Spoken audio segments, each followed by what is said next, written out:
Continuously. अच्छा अच्छा, चले अब मेरा ख्याल है कि अब बेहतर है आवाज़। चले, हाँ, मैं तो जी हम बता अगले ये रहा अगले था। सवाल की जी जी जी जी बिल्कुल, आप कंटिन्यू करें अपनी बात। जी जी, मैं ये जो जो बता रहा था कि फिर लारल होम स्कूल का इल्हाक किया पंजाब एजुकेशन फाउंडेशन के साथ। हम्म तो उसमें जहाँ गरीब लोगों का बड़ा फायदा हुआ और उनको पढ़ने के अच्छे मौके मिले, लेकिन बहुत सारी लिमिटेशंस आ गई। उनका अपना एक पैटर्न है, अपना एक फॉर्मेट है, जबकि मैं हम्म हमेशा से कुछ नया करने और जो नए स्टैंडर्ड्स हैं उनको अचीव करने की कोशिश करता हूँ। वो उस सिस्टम में मुमकिन नहीं था, तो मैंने सोचा कि मैं एक और स्कूल बनाऊं। पहले मैंने हम्म फ्रेंचाइज लेने की कोशिश की और मैंने फाइनल किया कि मैं दी नॉलेज स्कूल की फ्रेंचाइज लेता हूँ। ये हम्म 2010 की बात है। अच्छा, तो मेरे पास चूंकि हम्म सरमाया कम था, मेरी अभी उनसे निगोशिएशन चल रही थी, तो हमारे सिटी हम्म के एक और दोस्त हैं, हमारे भाई हैं, उन सरमाएदार हैं, हम्म उन्होंने हम्म मुझसे पहले वो फ्रेंचाइज ले ली। तो हम्म, मुझे इसका बड़ा अफसोस हुआ, क्योंकि अच्छा। मैं ये समझता था कि मैंने एजुकेशन में बड़ा अच्छा काम किया है, तो मैं उस सिस्टम को ज़्यादा अच्छा चला सकता हूँ। शो में ही हम्म किस्मत के मेरे पास पैसे नहीं थे। खैर, यहाँ से टर्निंग पॉइंट आया। टर्निंग पॉइंट ये आया, मैंने कहा कि जो कुछ भी एक हेड ऑफिस अपने फ्रेंचाइजी को देता है, तो वो क्या हम्म चीज़ें, वो क्या सपोर्ट है। उस सपोर्ट को जब मैंने स्टडी किया तो मुझे बड़ा इत्मीनान हुआ कि कोई ऐसी चीज़ नहीं है जिसको इंडिविजुअली मैं अपने स्कूल के लिए ना ले सकूं। चाहे वो हम्म ट्रेनिंग्स हों, चाहे वो लेसन प्लान्स हों, चाहे वो और कोई स्पोर्ट जो भी हो सकती है टेक्निकल, तो वो हम्म अल्हम्दुलिल्लाह। फिर मैंने नाम सोचना शुरू किया, तो मेरे जहन ने कहा कि क्यों ना ऐसा नाम रखा जाए कि वो नॉलेज जो है, इल्म इल्म नॉलेज, इसकी मंजिल होती है दानिशमंदी, विजडम। हम्म तो मैंने उस नॉलेज के कॉन्टेक्स्ट में जो है अपने स्कूल का नाम विजडम रखा कि हम्म नॉलेज तो मतलब एक रास्ता है और मंजिल जो है वो विजडम होती है। तो यूं ये विजडम स्कूल मेरे जहन में आया, तो ये मैंने नाम रखा और अल्हम्दुलिल्लाह अल्लाह पाक ने इसको बड़ी कामयाबी दी। Very good. तो कैसर भाई, विजडम स्कूल का नाम रखने के अलावा इसका लोगो, इसका स्लोगन, जो कुछ भी आपने हम्म, सोचा वो आप हम्म। खुद ही सोचते रहे? जी जी, ये मैं खुद ही अकेले ही सोचता सोचते रहा। रहे ये सब? बिल्कुल हम्म अकेला था, और मेरी लाइफ पार्टनर मेरी मिसेज जो थी, वो हम रात को हम्म के खाने के बाद नमाज पढ़ के हम बैठते थे और फजर हो जाती थी, सर्चिंग करते थे, सजेशंस लिखते थे। तो लेकिन एक बात मैं आपको बताऊं भाई भाई, मेरा इस बात पे पक्का यकीन है कि ख्याल का मालिक भी जो है वो खुदा है। वाह वाह वाह, वो क्या बात है। इंसानी दिमाग में ख्याल डालता है। तो ये जो ख्याल था ना, ये यूं जुड़ता चला गया, जैसे पता नहीं ये कैसे, यानी मेरे जहन में विजडम का नाम आया, विजडम के हम्म फौरन बाद मेरे जहन में इसका लोगो आया, बी वाइज बी सक्सेसफुल। इसकी हम्म कलर स्कीम आई, कलर स्कीम, इसका फॉन्ट, उन सारी हम्म चीजों पे हमने इस तरीके से काम किया कि ये एक ब्रांड के तौर पे देखा जाए। शुरू दिन से शुरू दिन से हमारा विजन भी ये था कि ये हम्म हम इस काबिल हों कि लोग हमारे ब्रांड को फॉलो करें, ना कि हम किसी ब्रांड के फ्रेंचाइज लें। तो good। ये चीज सामने थी, तो फिर इसका उस वक्त लोगो कैसे भाई, मोनो। एक बड़ा पर्सनल सा क्वेश्चन है, जी जी। उस वक्त आपकी एज क्या थी जब ये सब कुछ सोच रहे थे आप? हाँ, मेरी आज एज जो है वो 43 ईयर्स है, ये और सवाल मैं ये आपसे तो कर सकता 2010 हूँ, की जाहिर है बात है, अगर कोई तो कोई फीमेल यहाँ पे होती है प्रिंसिपल, तो ये नहीं, सवाल कोई उनसे बात बड़ा नहीं। हॉट था, लेकिन आपसे कर सकता हूँ। जी जी, 43 इयर्स आज मेरी एज है। और उस वक्त 8 साल पीछे शाबाश। चले जाएं, 9 साल पीछे चले जाएं, तो आप देख लें कि 34-35 साल की उम्र। वाह जबरदस्त, ये माशाल्लाह से यंग एंटरप्रेन्योर हैं आप। आपने एक थॉट ली और जिस इलाके में आप जाहिर है काम कर रहे हैं, मैंने वो देखा है, और हज़ारों स्कूल्स विजिट किए हैं मैंने ऑल ओवर पाकिस्तान, लेकिन आपके स्कूल की बिल्डिंग, और मैं बल्कि आपसे गुजारिश करूंगा जी कि अपने स्कूल का कोई छोटा सा वीडियो वगैरह भी आप जी शेयर कीजिएगा, ताकि बाकी तमाम लोग उसको जो है वो देख पाएं, जी। उससे रहनुमाई ले पाएं। तो जरूर अभी कैसर भाई, मुझे ये जरूर। बताएं कि अपने इस कैरियर में, जो आपका प्रोफेशनल कैरियर था, इसमें आपको सबसे मुश्किल फैसला क्या लगता है कि जो आपने लिया था फैसला, और वो फैसला लेने पे आपको कोई अफसोस तो नहीं है, या बल्कि आप खुश सबसे हैं उस मुश्किल फैसले फैसला, मैं बहुत खुश हूँ।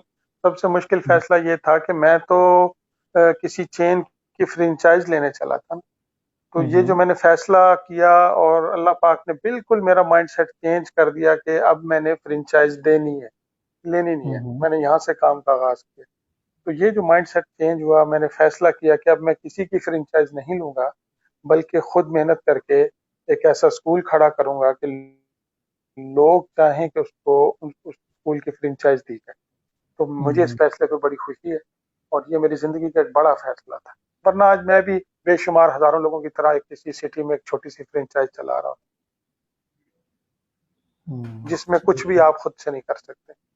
बिल्कुल, आप कोई भी फैसला जो है वो खुद से नहीं ले सकते। बिल्कुल हाँ ठीक जी। कह रहे हैं आप। तो कैसर भाई, मैं ये पूछना चाहूँगा कि आपको क्या लगता है, वैसे ये सवाल भी बड़ा अजीब सा है, लेकिन फिर भी मैं आपसे पूछ रहा हूँ क्योंकि मुझे लगता है कि स्ट्रेंथ पूछनी चाहिए। तो आपको क्या लगता है कि एज अ प्रिंसिपल आपकी 3 जो है मतलब वो स्ट्रेंथ क्या हैं? और 3 ऐसी चीज़ें जो आप कहते हैं कि ना हो तो फिर तो बहुत ही परफेक्ट। मेरी मेरी स्ट्रेंथ, मेरी 3 स्ट्रेंथ। जी, आपकी स्ट्रेंथ 3, आपकी जो एज अ प्रिंसिपल आपको लगता है ये मेरी 3 खूबियाँ हैं, ये मेरी स्ट्रेंथ है। 3 मज़बूत चीज़ें हैं। जी, बिल्कुल। बिल्कुल, स्ट्रेंथ है आपकी। और एक 3 तो ऐसी चीज़ें फहीम जिसको भाई, आप ओवरकम करना चाहते हैं। जी जी जी जी बिल्कुल। मेरी जो एक स्ट्रेंथ है वो ये कि ना, मैं टीम बड़ी अच्छी बनाता हूँ, और टीम को मैं दिल से, टीम जो है वो मेरे साथ चलती है। ये एक मैं समझता हूँ कि अल्लाह ताला ने मुझे एक चीज दी है। दूसरा ये कि मैं हमेशा कुछ नया सीखने की, नई चीज जो सामने आती है, नया चैलेंज जो सामने आता है, नए स्टैंडर्ड जो सामने आते हैं, उनको इख्तियार करने की और उनको लेने की कोशिश करता हूँ। यही वजह है कि मैं समझता हूँ, मैं अपने इलाके में दीगर जो स्कूल प्रिंसिपल्स हैं, जो मुझसे ज़्यादा सीनियर हैं, ज़्यादा लंबे अरसे से स्कूल चला रहे हैं, लेकिन वो अपने उस दायरे में बंद हैं। और जो विजन अल्लाह पाक ने फिर हमारा बनाया है, वो इसी वजह से बनाया है कि हम नई से नई दुनिया का खोज लगाते हैं और फिर उसको लेने की कोशिश करते हैं, उसको सीखने की और उसको इम्प्लीमेंट करने की कोशिश। ये मेरी स्ट्रेंथ है बुनियादी तौर पर। जी।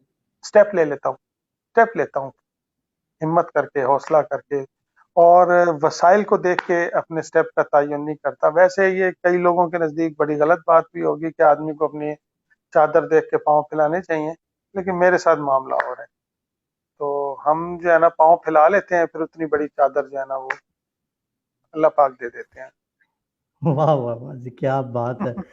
बहुत पाँव ज़बरदस्त बात फैलाने का की है हौसला आपने, है ना, वाक़ई, वाक़ई। क्योंकि मतलब वही बात चादर है कि तो अल्लाह आपने पाक ने रिस्क, देनी है। जी, हम्म, बिल्कुल, बिल्कुल, आपने ये रिस्क लिया, बिल्कुल सही कह रहे हैं आप। और बिल्कुल आपने इसको बिल्कुल। फिर तो वो, अपने फैसलों को जो है वो दुरुस्त साबित भी किया। जी, वो वक्त ने साबित किया। हमने कोशिश की, मैं हमेशा स्टेप ले लेता हूँ, और मेरा आसरा और उम्मीद सिर्फ अल्लाह की जात होती है। और फिर मैं देखता हूँ, मेरी आंखों के सामने असबाब पैदा होते हैं, भले मुश्किलात आती हैं, लेकिन हम मंजिल अचीव कर लेते हैं। हमेशा ये होता है। मैं हुँ, कैलकुलेटेड आदमी नहीं हूँ कि अगर मेरी जेब में 100 रुपए होंगे तो मैं 100 रुपए का काम स्टार्ट करूंगा, अदरवाइज मैं नहीं करूंगा। हम 2 रुपए होते हैं, हम 100 वाला काम शुरू करते हैं, और तो अल्लाह पाक वो फिर बाकी के 98 रुपए जो है वो जरूर पैदा कर देते ज़बरदस्त। कैसर भाई, आप अपने स्टाफ की हौसला अफ़ज़ाई कैसे करते हैं? उनको मैंने देखा आपका स्टाफ बड़ा मोटिवेटेड है, जितनी जितनी गर्मियों के मौसम में हमने ट्रेनिंग्स की हैं उस हैं। कमरे जी में जी बैठ के, उस आपका जो ट्रेनिंग हॉल है उसके अंदर, अब तो माशाल्लाह वहाँ बहुत फैसिलिटीज़ हैं। तो आपने जी किस जी। तरह उस इलाके के लोगों को मोटिवेट किया हुआ है? मैंने देखा आपकी टीम बड़ी ज़बरदस्त है। भाई भाई, एक तो मैं ना अपनी टीम पे बड़ा ट्रस्ट करता हूँ। मैं इस बात पे यकीन नहीं रखता कि मुझे हर वक्त उनके सर पे सवार रहना है। तो मैं उनको इख्तियार देता हूँ, फिर उनको फैसिलिटीज देने की कोशिश करते हैं। फिर अप्रिसिएशन, अप्रिसिएशन उनके लिए ऑक्सीजन का काम करती है। फिर उनको अप्रिशिएट करते हैं, और जितना हमारे इदारे की तरफ से अपने वसाइल में हो सकता है, फाइनेंशियली भी उनको सपोर्ट करने की हुँ, कोशिश हुँ। करते हैं। और बाज़ औक़ात, ये अब मैं बता रहा हूँ, बताने की बात नहीं है, बाज़ हुँ, औक़ात ये हुँ। सपोर्ट इस तरह से होती है कि किसी को भी नहीं पता होता कि किसके साथ कितनी सपोर्ट चल रही है। यानी अच्छा, जिसकी जिस तरह, माशाअल्लाह। हाँ, उसको इस तरीके से भी रखते हैं ताकि वो ओपन भी ना हो। यूँ लोग इस तरीके से जुड़ जाते हैं कि वो इसको अपना स्कूल समझते हैं। वो जितना अरसा यहाँ रहते हैं, वो बिल्कुल मुझे उनको बार-बार पुश नहीं करना पड़ता। सिर्फ लाइन ऑफ हुँ, एक्शन हुँ। देते हैं, या एक चैलेंज जो मैं ले लेता हूँ, उनके सामने रखता हूँ, कहते हैं सर इसको करेंगे। तो जबरदस्त। अल्हम्दुलिल्लाह ये चीज़ है, एप्रिसिएशन है, उनकी ज़रूरतों का ख्याल रखते हैं, उन पे ट्रस्ट करते हैं, इख्तियार देते हैं। जबरदस्त है। तो कैसर भाई, अब आपने अगले 2 साल के लिए क्या टारगेट बनाए हुए हैं विजडम स्कूल के? क्या टारगेट है आपके जहन में? क्या समझते हैं, नहीं कहाँ भाई, तक इसको ले जाना चाहते हैं? सच्ची बात ये है कि विज़डम स्कूल बनाना जो है ना, ये एक बहुत मुश्किल फैसला था। हम्म आम रिवायती स्कूल चलाना, और रिवायती स्कूल में क्या चैलेंजेस होते हैं? कुछ भी नहीं होते, सीधा सादा बच्चों को पढ़ाना हम्म होता है। लेकिन विजडम स्कूल बना के हमने खुद वालदैन को वो आगाही दे दी है कि अब वो पकड़ते हैं हमें कि भाई वो स्टैंडर्ड्स, वो जिनकी आप बात करते हैं, वो हम्म हमने खुद वालदैन को बिठा के कॉमन कोर स्टैंडर्ड्स की बात। अच्छा, हम्म। फिर ज़मीर के कैदी भी हैं कि ये जितने स्टैंडर्ड्स की हमने बात की है, जो हमें ईस्ट की तरफ से जो है हमें मिले, हमें पता लगा, ईस्ट की बुक्स में, ईस्ट की ट्रेनिंग्स में आप लोगों ने हमें सिखाए, हमने ईमानदारी से उनको इम्प्लीमेंट करने की कोशिश की। लेकिन अभी मैं समझता हूँ कि हम उनको मुकम्मल तौर पे इसमें बिल्कुल भी कामयाब नहीं हो सके। हमें भी बड़ी अपने टीचर्स को ट्रेन करने की ज़रूरत है। और मुझे इससे गर्ज नहीं है कि हमारी तादाद 800 या 2 साल बाद 1600 हो या 2000 हो। मुझे ये मेरा एम नहीं है। मेरा एम ये है कि जो 800 बच्चे हमारे पास हैं, हम इनको बिल्कुल ठीक क्वालिटी एजुकेशन इंटरनेशनल स्टैंडर्ड्स के मुताबिक दें, और उसका आउटपुट भी आए, वो स्टैंडर्ड्स बच्चों में नजर आए। हम्म। ये है सर एम अगले 2 साल में। अगर हम इसको अचीव कर लेते हैं, well and good. Very nice है, वेरी गुड। इस पे तो मैं हमें आपके लिए स्ट्रेंथ क्लैपिंग करूंगा। स्ट्रेंथ और मैं आपको स्ट्रेंथ इंडोर्स इशू नहीं करूंगा है सर। आपकी बात को सेकंड करूंगा, क्योंकि मैंने जाहिर है देखा है कि जिस तरह से आपने बहुत मुश्किल मुश्किल फैसले लिए हैं आपने उस इलाके के लिए, इसके लिए जो है वो बहुत हिम्मत और हौसले की जरूरत होती है। अच्छा कैसर भाई, अगर स्कूल प्रिंसिपल ना होते तो आप क्या होते? क्या काम कर रहे होते? कभी सोचा आपने कि अगर मैं ये काम ना कर रहा होता तो आज मैं दूसरा फिर क्या काम मेरे लिए था? फिर मैं लीडर होता, सियासतदान होता। अच्छा। वाह वाह वाह वाह, फिर ठीक है। मैं फिर मैं लीडर पार्टी में नहीं होता, फिर मैं पूछूंगा, तकरीरें तकरीरें पार्टी में कर रहा आपसे नहीं होता। पूछूंगा कि कौन सी पार्टी ज्वाइन कर रहे होते आप। मैं यकीनन मैं किसी पार्टी का नाम तो नहीं लूंगा। बेस्ट बेस्ट अवेलेबल, जो बेस्ट अवेलेबल होती, जो हम्म बेहतरीन पार्टी, यानी हम्म वो यानी छोटी बुराई समझ लें, तो मैं उसके साथ होता। लेकिन कैसर भाई, मैंने तो आप में एक और बेस्ट जो है अवेलेबल। वो स्किल भी देखी है। आप माशाल्लाह सहाफत में बड़े एक्टिव हैं, उसका आपने कोई जिक्र नहीं किया। सहाफत में फहीम भाई, अब अगर आप कहें तो मैं सच बोल देता हूँ यहाँ पे, वरना तो काफी सारी बातें हैं। नहीं प्लीज सहाफत सच्ची के बारे बात। में जरा, क्योंकि मैंने देखा है कि आपके जो सहाफत दोस्त हैं, आपका जो सहाफत हल्का अहबाब है जी। हम्म। उसमें काफी जो है वो ऐसे लोग हैं जिनका ताल्लुक सहाफत से है। और जी जी। स्कूल्स को भी आप लीड कर रहे होते हैं। वर्कशॉप में हाँ जी, हाँ जी। भी आपकी कोशिश होती है मैं उन लोगों को भी बुला लूं, मैं हाँ, दूसरे दीगर स्कूल लोग को भी ये भी इनवाइट कर बिल्कुल लूं। बिल्कुल बिल्कुल बिल्कुल ऐसे मेरी ख्वाहिश होती है कि जो जो चीज हम सीख रहे हैं वो सारे लोग सीख। आमतौर पे लोग ये करते हैं कि जो उन्हें आ गया है वो किसी को ना आए।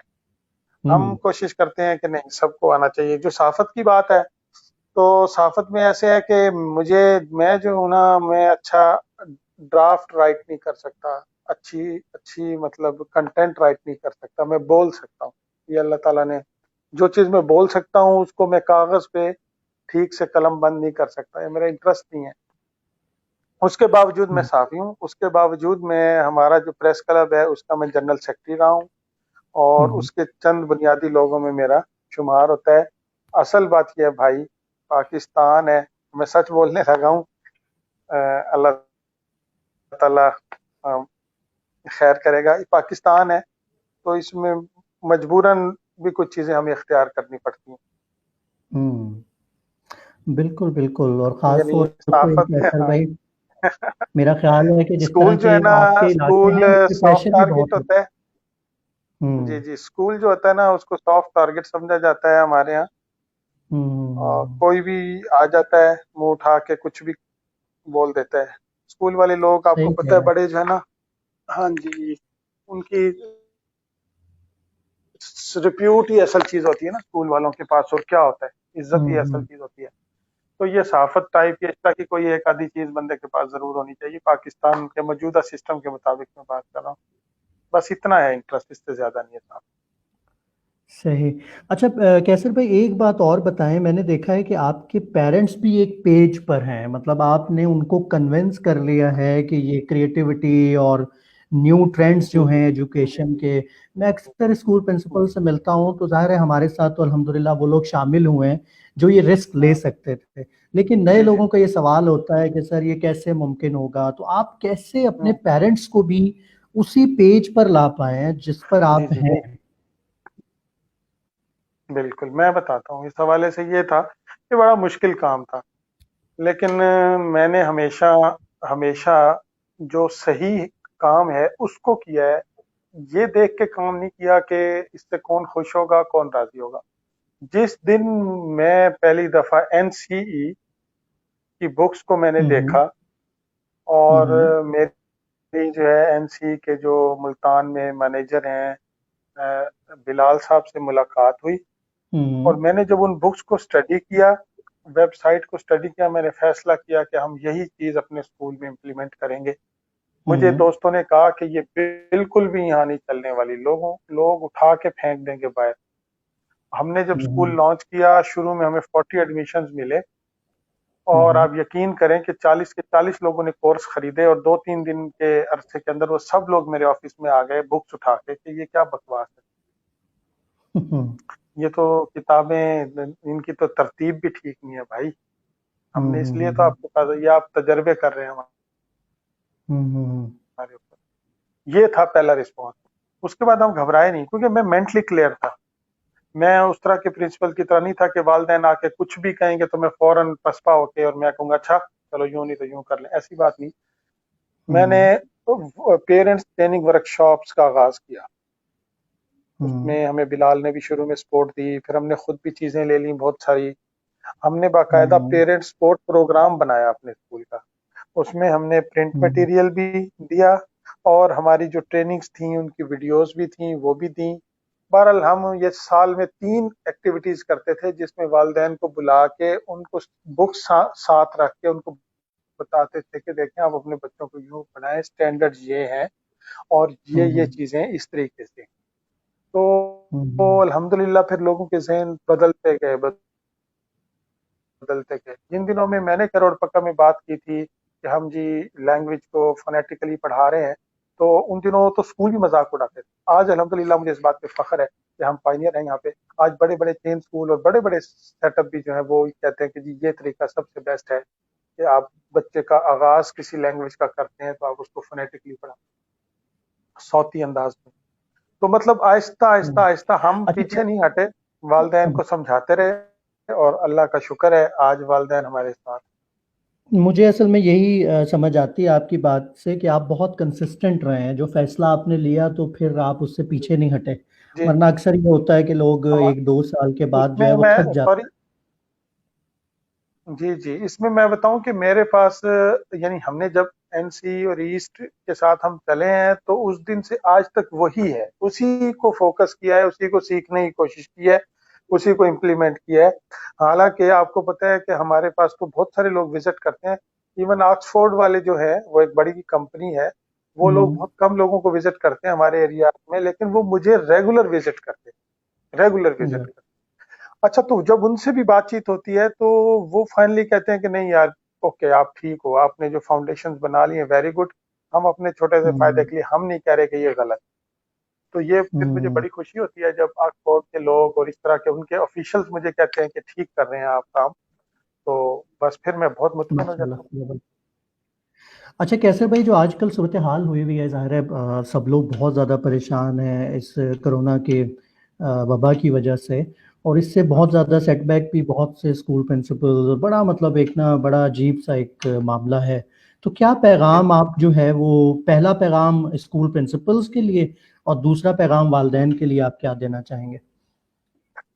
देखें, स्कूल प्रिंसिपल्स के लिए पैगाम तो ये है कि ये वबा अब जितने भी दिन है, बहरहाल हमें स्टेट के साथ चलना है, उनकी पॉलिसीज के साथ चलना है, ताकि हम इस वबा से जल्द छुटकारा से। उसमें स्कूल प्रिंसिपल्स को चाहिए कि वो अपने काम में इनोवेशन लेके और वो इस तरफ आए कि अपने बच्चों के साथ ऑनलाइन लिंक्स डेवलप करें और ऑनलाइन जितनी हद तक भी वो अपनी जो है मटेरियल उन तक पहुंचा सकें, लेक्चर्स पहुंचा सकें।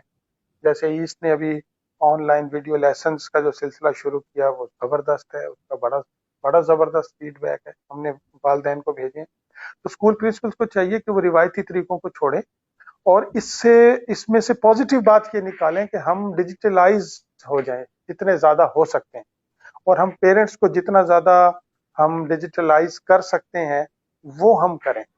ये काम तो बहुत पहले हो जाना चाहिए था ना, कोरोना से बहुत पहले। दुनिया कहाँ चली गई है आप देखें, सही बात। आपने ईएलई आपने बनाई, लेकिन हमारे जैसे इलाकों में जब उसकी बात करते थे तो लोग कहते थे यार क्या बकवास। अभी वही लोग कह रहे हैं कि यार इसका ये कैसे है, जरा हमें भी बताएं, कोई लिंक तो दे दें, हमारा बच्चा भी कुछ पढ़ लेगा ऑनलाइन। ये हमें बहुत पहले होना चाहिए था। तो मैं समझता हूँ कोरोना ने एक तो ये हमें एक अच्छी चीज दी है कि कोरोना की वजह से सब लोग फोकस हुए हैं कि यार ये भी एक तरीका है लर्निंग का। तो ये है, बाकी सब लोगों के लिए यही मैसेज है, एहतियात करें और जिस हद तक मुमकिन हो सके। और जो हमारी हुकूमत है उसके लिए मैं कहूँगा कि बहुत ज्यादा खौफजदा ना करें कौम को, क्योंकि ये कोई 2-4 दिन की बात नहीं है। एसओपीज बनाए जाएं हर जगह के और एहतियाती तदाबीर पे अमल करें, पूरी कौम अपने आप को चेंज करे। लेकिन ये कि फला चीज बंद कर दें, ये बंद कर दें, वो बंद कर दें, इससे काम नहीं चलेगा। मसाजिद बंद कर दें, स्कूल बंद कर दें, कब तक बंद करेंगे? अल्लाह ना करे, अल्लाह ना करे, अल्लाह ना करे, अगर ये लंबा अरसा चलती है आप कब तक बंद करें? तो उससे बेहतर है कि हिफाजती तदाबीर इख्तियार करके चीजों को खोलें। सही। पेरेंट्स के लिए कैसे भाई? जी, पेरेंट्स इन दिनों में अपने बच्चों को घरों में देखें, अगर आप बच्चों को अच्छी एक्टिविटीज नहीं देंगे तो वो बुरी एक्टिविटीज करेंगे। ये दो टोक बात है। अगर आप चाहते हैं वालिदैन इन दिनों में कि वो अपने बच्चों को बेहतरीन एक्टिविटीज दें, तो वो उनकी ऑनलाइन एजुकेशन को फोकस करें और उनके साथ खुद इन्वॉल्व हों। यानी मैंने देखा है कि वालिदैन जो है एक ऑर्डर दे देते हैं अपने बच्चों को कि ये करो बैठ के या वो फला चीज देखो, कभी साथ नहीं बैठते। कभी साथ बैठ के अपने बच्चों के साथ ऑनलाइन वीडियोस देखें, ऑनलाइन लिंक्स पे जाएं, ऑनलाइन असाइनमेंट्स उनके साथ बैठ के करें। तो ये टाइम है अपने बच्चों को ना, तो उनको बिल्कुल बाकी एहतियात करें, अल्लाह ताला रहम करेगा इंशाल्लाह। चलें जी, थैंक यू सो मच। बहुत फ्रूटफुल जो है वो सेशन रहा आपके साथ, बड़ा मज़ा आया बातें करके और बिल्कुल ऐसा ही फील हुआ कि जैसे आमने सामने ही बैठे हैं। और बहुत शुक्रिया। इंशाल्लाह जल्द से जल्द ये हालात बेहतर होंगे और फिर हमारी पहले जैसी रौनकें और पहली जैसी मुलाकातें जो हैं वो दोबारा से इंशाल्लाह होना शुरू होंगी। इंशाल्लाह ठीक है कैसर भाई, बहुत इंशाल्लाह। शुक्रिया टाइम बहुत देने के